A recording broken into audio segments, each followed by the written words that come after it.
안녕하세요. 경제적, 육체적 어려움으로 힘든 분들에게 정확한 정보를 제공하여 희망적인 결과를 만들어드리는 산재 가이드입니다. 오토바이 배달 간에 일어나는 각종 사고들은 근로자 본인의 건강과 금전적인 문제가 자동차에 비해서 특히 더 큽니다. 그래서 오늘은 오토바이 배달 사고로 산재 승인 및 휴업급여가 가능한가에 대해서 같이 알아보도록 할게요.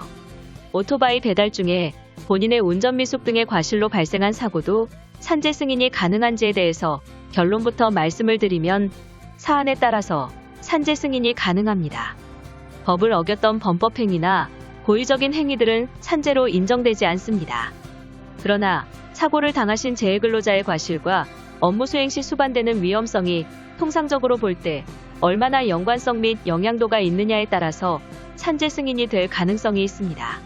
따라서 본인이 실수해서 오토바이 운전 중에 미끄러진 경우에는 오토바이 배달 대행업은 통상적인 교통사고 위험도 크다고 인식을 하고 있기 때문에 산재 승인이 될 가능성이 높긴 하지만 고해 및 과실을 입증해야 하는 상황이 있을 수도 있기에 사고 당시의 여러 가지 상황을 현장 확인 후 종합적으로 검증 및 판단을 해야 할 사안입니다. 그리고 오토바이 배달 사고가 발생한 후에 산재 신청을 하려고 확인하는 과정에 산재보험에 가입되지 않았구나라는 것을 알게 되면서 병원비, 진료비, 치료비, 수술비 등을 모두 자비로 해야 되는구나 라고 아는 경우가 있죠. 이런 경우에 본인의 실수를 후회하시면서 일을 하지 않는 기간에 대한 급여와 그리고 받는다고 하더라도 빠져나가야 하는 상기 일체의 병원비 등을 상당히 고민하실 것 같습니다. 이에 대해서 말씀을 드리자면 산재보험 미가입장 사업장이라도 근로자는 산재보상을 받을 수 있습니다. 오토바이 배달 중 사고를 당한 근로자가 산재 신청을 하는 경우에는 사업주는 그간의 미납보험료와 약간의 연체료, 산재보험 미가입에 따른 과태료를 내게 됩니다. 그리고 별도로 사업주는 지급된 요양급여와 휴업급여, 장애급여 등의 근로복지공단이 재해근로자에게 지급했던 산재보상 금액의 50%를 추가로 납부해야 하는 의무사항이 있습니다. 이 부분이 산재보험을 가입하지 않은 사업장에 소속된 근로자분들께서 업무상 사고 및 재해 발생 시에 산재 신청이 망설여지는 이유 중 하나인데요.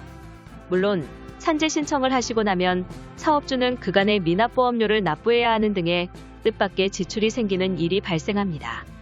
하지만 제일 중요한 것은 본인이고 병원비 지출로 인한 가족생계입니다. 그리고 산재 신청은 근로자분의 당연한 권리이기 때문에 본인 과실로 인한 오토바이 사고라고 하더라도 근로복지공단의 산재 신청을 꼭 하시길 바랍니다. 지금까지 말씀드린 내용을 다시 한번 더 짚어보면 본인 과실로 인한 오토바이 사고는 산재보상이 가능한가에 대해서는 산재보상의 가능성이 있습니다. 단, 근로자분의 통상적인 업무 위험도에 따라 보상 가능성은 달라질 수 있습니다.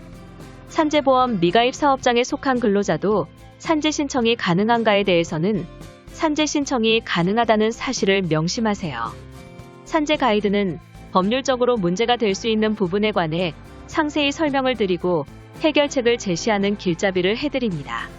항상 노력하는 자세로 의뢰인의 이익을 최우선하는 모습을 보여드리겠습니다. 그 밖에 더 많은 정보는 네이버 산재 가이드 카페로 오시면 확인하실 수 있습니다. 내용이 마음에 드셨다면 구독과 좋아요, 알림 설정 부탁드립니다. 더 좋은 내용으로 찾아오겠습니다. 감사합니다.